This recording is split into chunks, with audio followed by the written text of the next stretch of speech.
like your shoes. They're beautiful.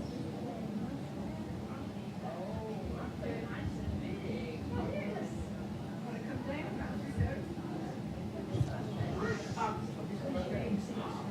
But you have to be a little bit careful not to, you know, they're so big there. Yeah. See, that's the sticks. It's not the size, I mean, but the shape is so, you know, makes them, sometimes you can just say.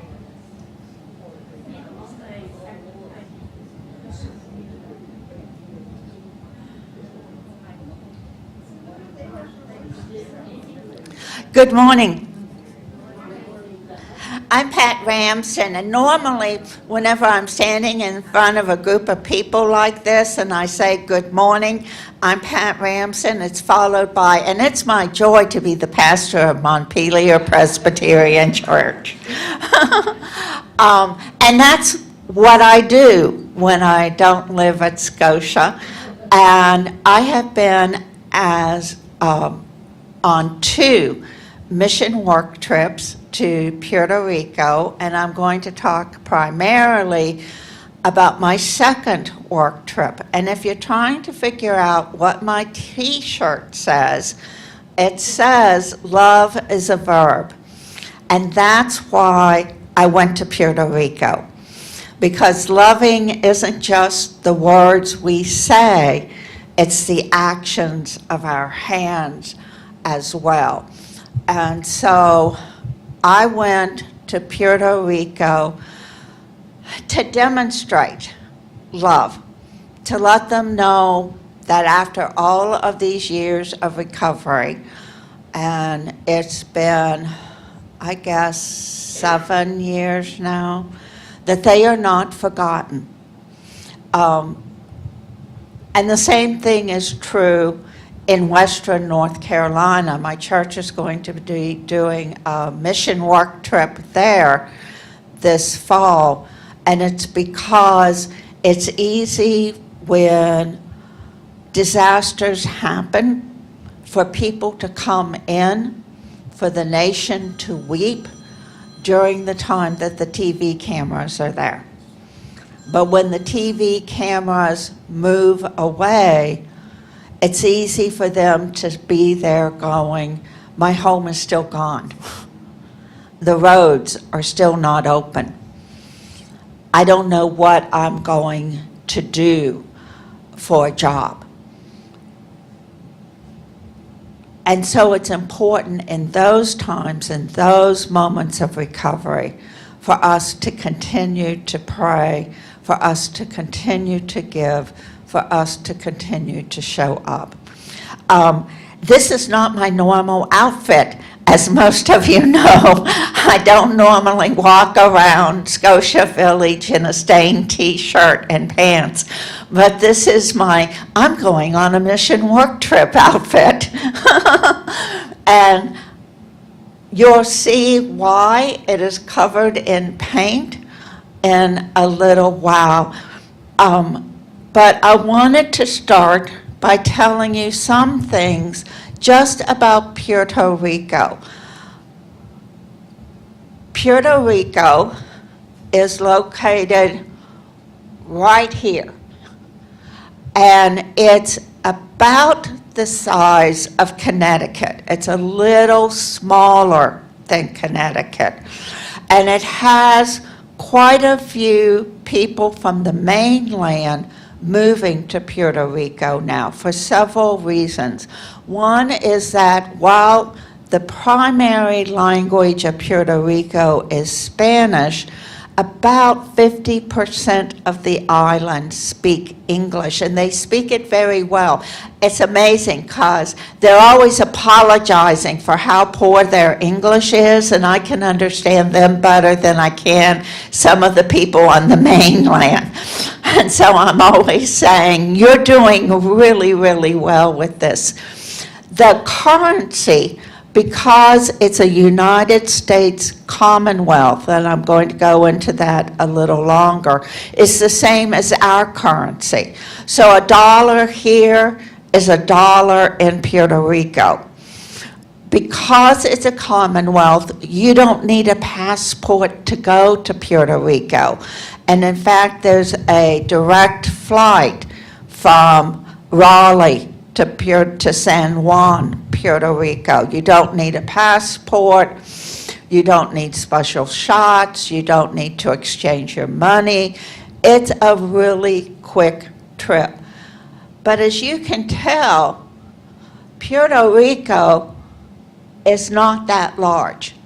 It only takes 2 to 3 hours to drive from the east to the west in Puerto Rico, and you can go around the circumference of the island in 8 hours if you don't stop.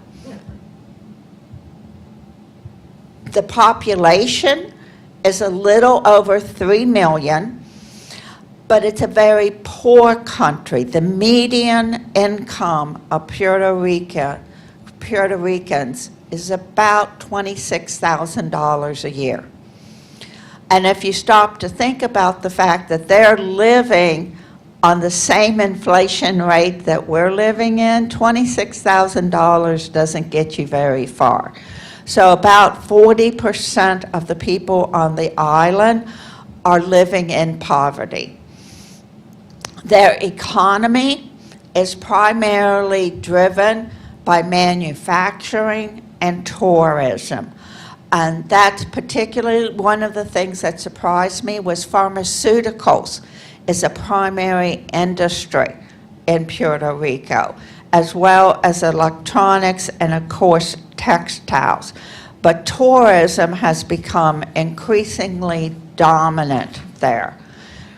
Now, Puerto Rico was originally populated, and you're going to have to forgive me for pronunciation because I'm guessing the best that I can. The Taino people were the original people of the island, and they had migrated up from South America, and they had populated Puerto Rico for hundreds upon hundreds of years before European arrival. Christopher Columbus claimed the island for Spain in 1493 when he first came to the Americans. But the colonization of the island began in 1508 with Ponce de Leon. And he established, the very first establishment was Campero, which is now San Juan. So San Juan has an ancient history to it.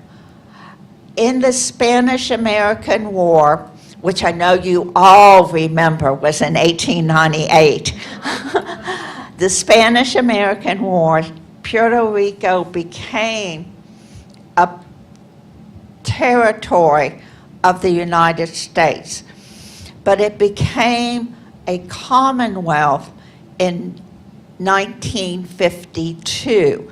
Puerto Ricans, though, are U.S. citizens and have been U.S. citizens since 1917. Which means that they can go back and forth to the mainland as quickly as they want to and as often as they want to. What does it mean to be a commonwealth?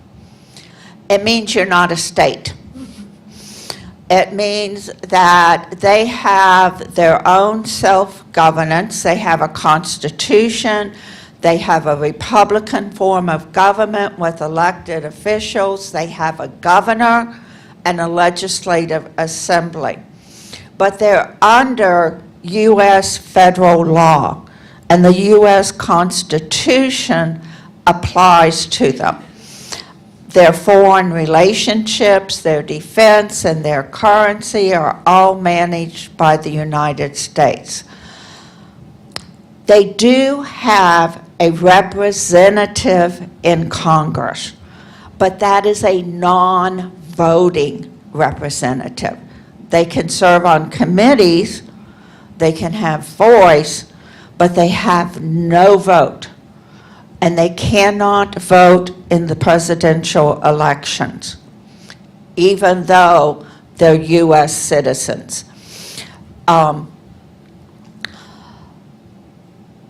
They do impose their own taxes for income tax, but they don't get the kind of funding from the United States government that a state would get. They get far less from the federal government than a state would receive. The reason, oh, and I wanted to show you this. This is blurry, but it gives you the primary cities of Puerto Rico, and our mission group was divided into two. My group stayed in San Juan, which is where the star is. The other group went to another major city, which is Aquila, which is over there. It took us about 2 hours to travel from San Juan to Aquila. And we were there because of the natural disasters.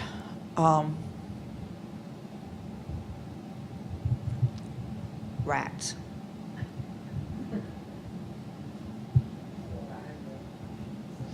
Because of its location, Puerto Rico is a prime target for hurricanes and tropical storms. In 2017, Hurricane Irma passed right north of the island, but the winds were strong enough that it really took out power for about 1 million people. Now, the power system in Puerto Rico is bad. It's not just poor, it's horrible. And the reason why it's horrible is because they did not invest in keeping the infrastructure of the power grid up to standard. For years, they just didn't invest in it.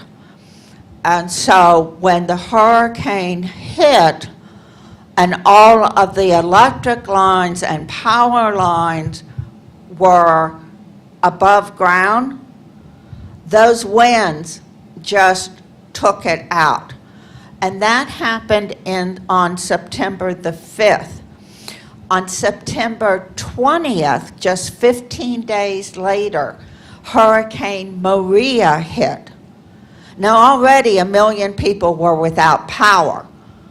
And then the big hurricane came down and it destroyed electricity, it destroyed their water system, it destroyed all of their transportation and all of their communication. So these people were without any way of communicating with each other. And millions of people went without power for months. If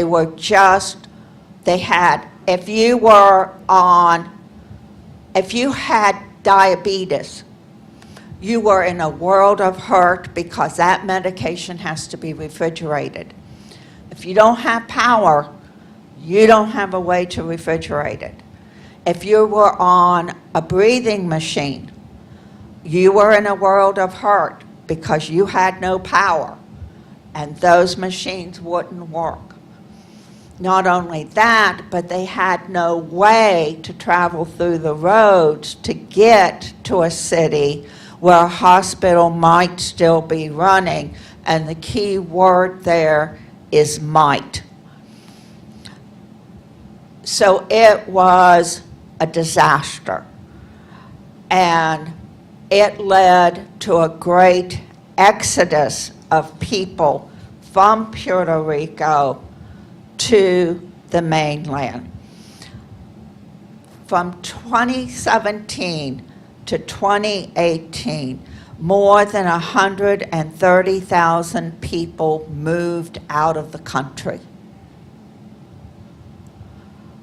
That compares with 78,000 the previous year.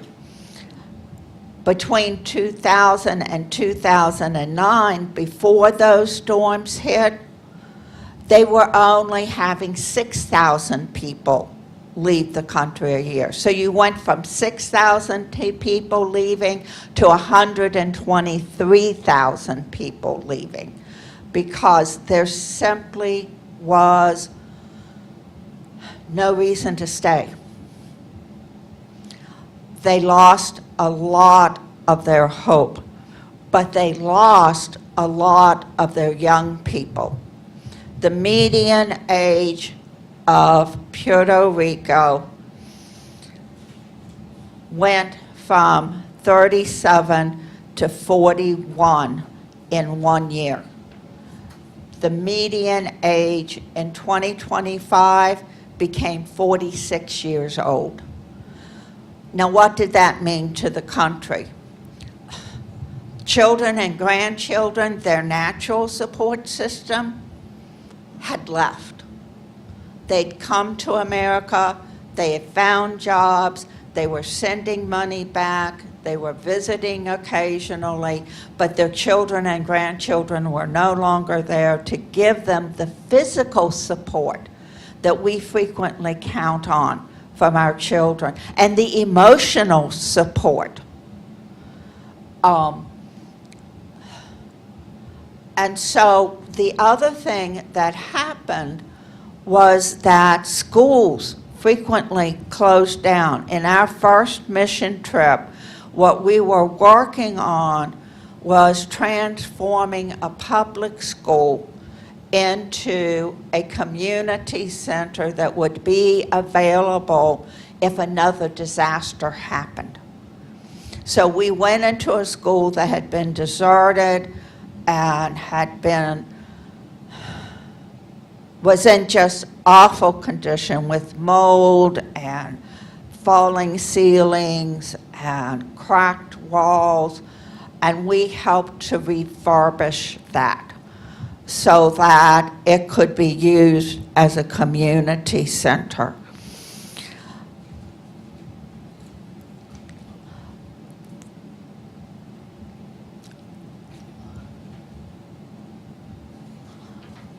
So that gives you some idea of the background of Puerto Rico. And I'm going to move into our actual trip.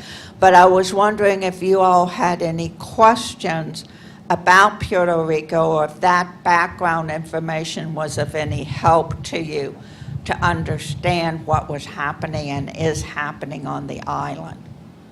Any questions or comments? Yes, Linda. Do you have any information about how the churches survived? Like every place else in the world almost, churches were already being deserted. And what was happening whenever I was there is that churches had become a beacon for the recovery. The government was, I don't know how else to say this, and I don't mean for it to sound pejorative, but they were basically in disarray. They were trying to take care of so many dramatic problems that they were overwhelmed. You can imagine what it would be like. They were just overwhelmed with the need. And so the churches were really a bulwark of coming together and working together. For instance, the school that we were working on rehabbing was done by a coalition of 5 different denominations. who had come together to pool their resources to get the government to lease the school to them. And the government leased the school to them for $1 a year so that they could afford to go in and rehab it. But they were dependent. You'll remember me saying how all those young people had left? That meant that people who were primarily left on the island primarily were in their 50s and 60s and had jobs, or they were our age and trying to rehab these buildings, trying to rebuild their country. There weren't a great number of younger people left in the country. So churches were vital. In terms of attendance, they weren't. They were like our churches. Churches that had once been full and building on now had small congregations. But they were vital congregations. And I'm going to talk to you a little bit about that because our group, the second time around, dealt with a church that was trying to rehab and build back up to give hope to the community where they served. That's all the bad news. The good news is Puerto Rico is an absolutely beautiful place to be. This is our plane flying into San Juan. And one of the things that I loved about San Juan is the fact that if you want a Burger King, if you want McDonald's, if you want Trader Joe's, if you want Costco, you've got it in San Juan. One of the big things, and I couldn't believe it, of a group of people on our mission trip, there were 3 of them, and they loved Costco.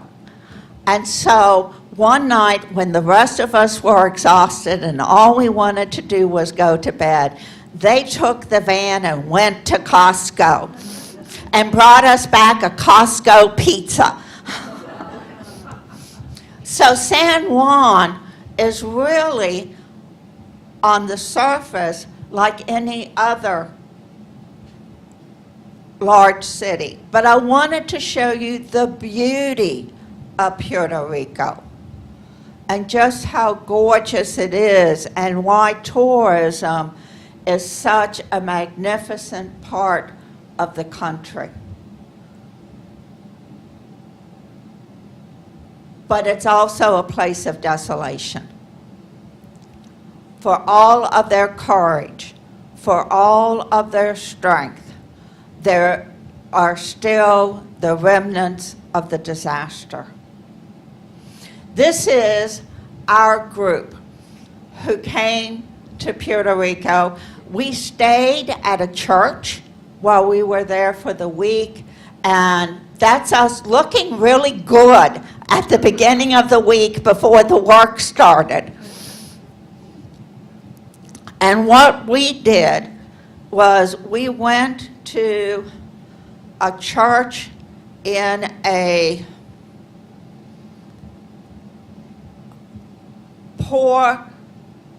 upper poor community. They weren't the poorest of the poor. They were like lower middle class, to give you some idea. And this church had gone from a worshiping congregation of about 75 down to a worshiping congregation of about 15. The oldest member of the congregation was in her 90s. The youngest member of the congregation was in her 70s. And one of the dramatic causes for them to decrease so much in size was both the migration to the States, But remember what else happened in the 20s? COVID. So their churches faced the same kind of issues that our churches faced. And so this church of about 15 decided that they were going to build a physical building, get off of Zoom for their worship services, and give hope back to this community. They had very little money, but they finally found a home that had a detached garage unit to it that they could afford to buy. They could afford to buy it because it had been hit during Hurricane Maria, and it was an absolute wreck. There was nothing but debris inside of the primary house. And through other mission groups that had come in, and through their own hard work, they had cleaned out all of the trash, they had redone the walls, they had turned it into they turned the living room into what could be a sanctuary. They had a little alcove that had one electrical outlet, and guess what they used the outlet for? No, not an electric fan. That would have been my choice. Coffee. These were Presbyterians. You didn't have church on Sunday morning if you couldn't have a cup of coffee with it and some homemade cookies. So one of the things they dreamt of but didn't think we could accomplish was putting a kitchen in that alcove. That was their big dream. And believe it or not, in our group of 12 people, there was a plumber and an electrician, and when we left, they had a kitchen with a sink and a refrigerator and a small stove, and they cooked us dinner in that kitchen the last day that we were there. It was a miracle for them and a miracle for us. Most of us, because the church was so small, and some of you can relate to this, they did not have a preacher. They had, because we're Presbyterian, a preacher who would come in once a month to moderate session. And because of that, the organizing group of this little church was who? Presbyterian women, who also served on session. So they would get together over the coffee and make decisions, and on session day they would tell the moderator of their session what they had decided, and they'd vote again to make it legal. But these women ran the church. Our group worked primarily on the little outbuilding that they had. Now, when we went to see this outbuilding, their dream was to turn it into some place that they could use so they could bring in a seminary student to stay in the outbuilding and guide them in worship and in ministry. When we saw it, termites had eaten all of the wood. The plaster on the walls was falling off in sheets. The roof of the building had trees growing on it, as well as bushes. We did not know if the roof of the building was stable.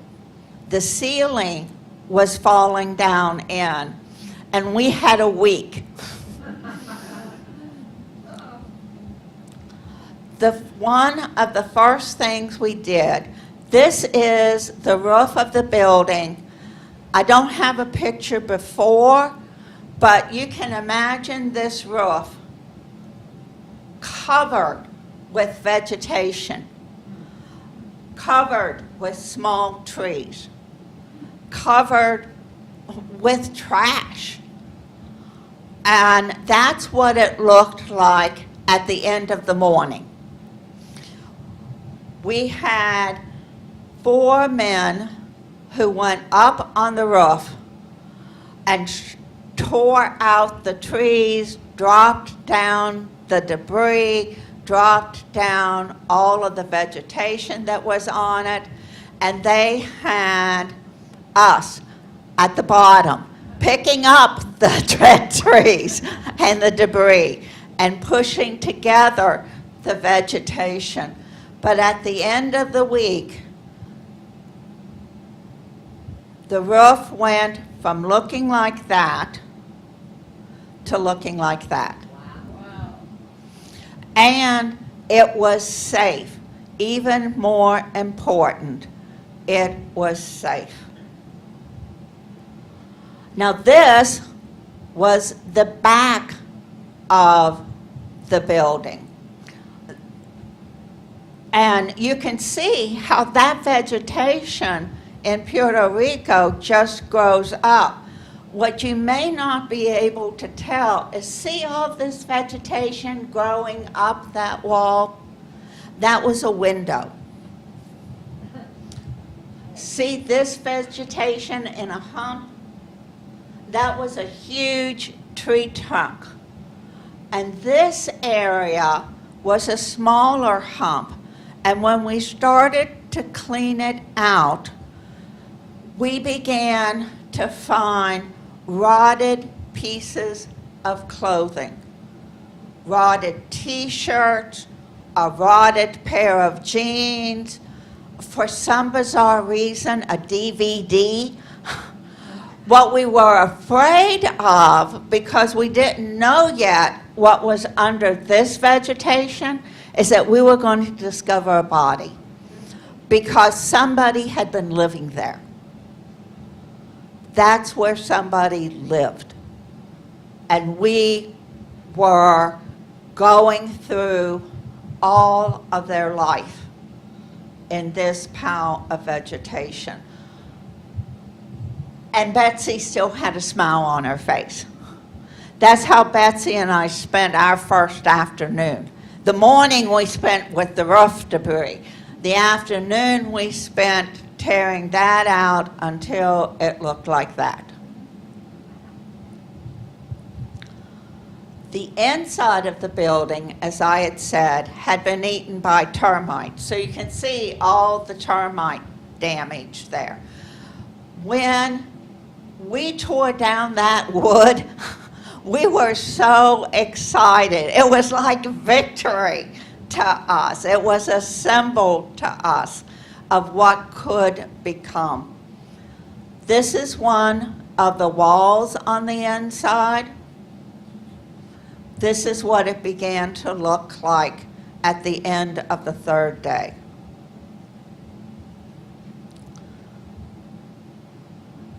We spent a lot of time scraping. I don't have a lot of construction skill, but I can scrape paint and mold and dirt with the best of them. And so we spent hours in the hot Puerto Rican sun scraping and painting.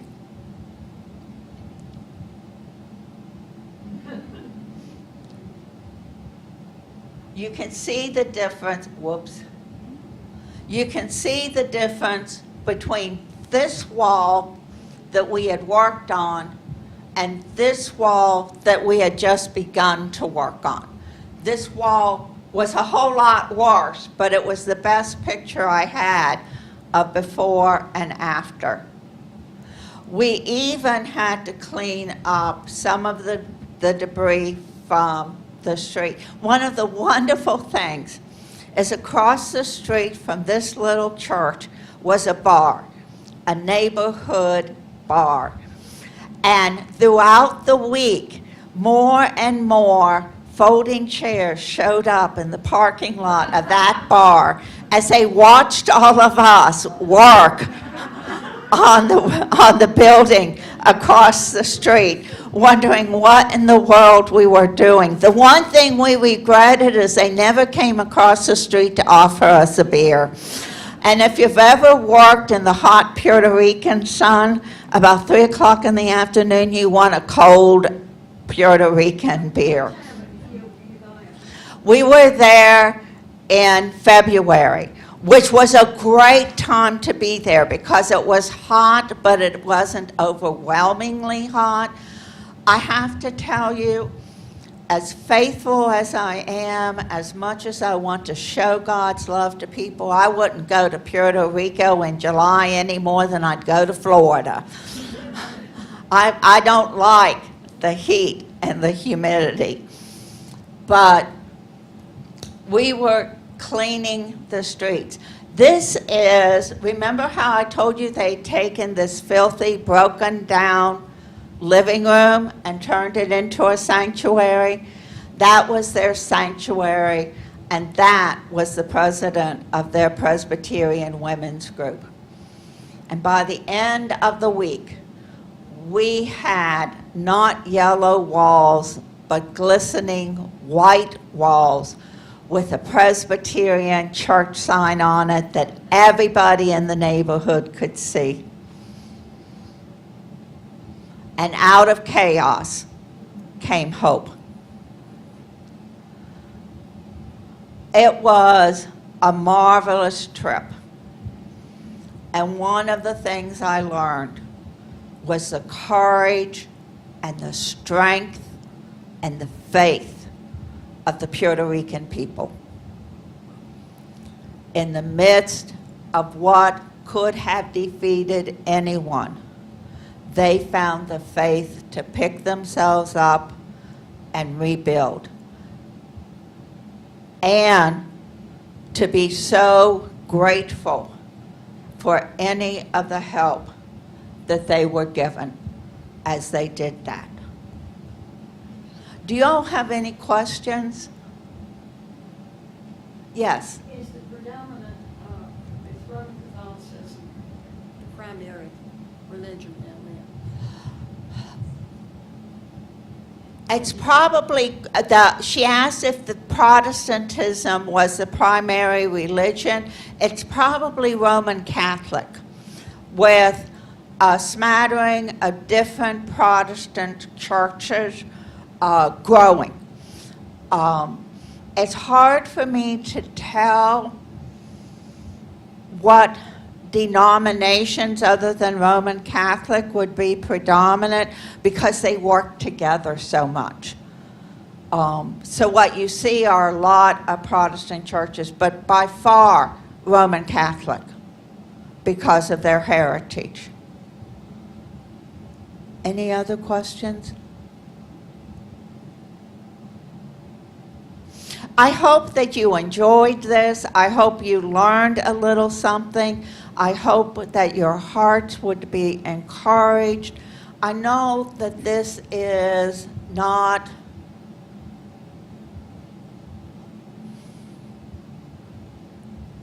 a gathering where we would typically pray, but my heart asks that we take a few moments to pray for the people in Texas.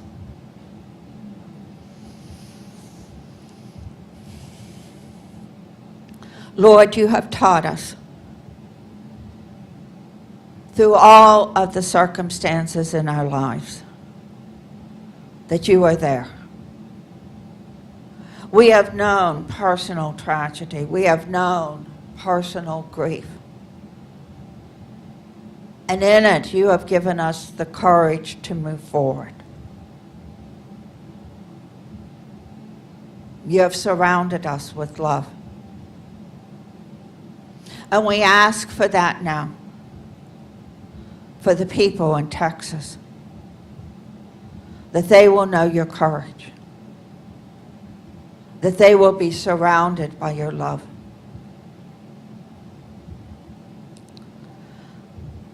Father, there are so many people whose hearts are crying out, why?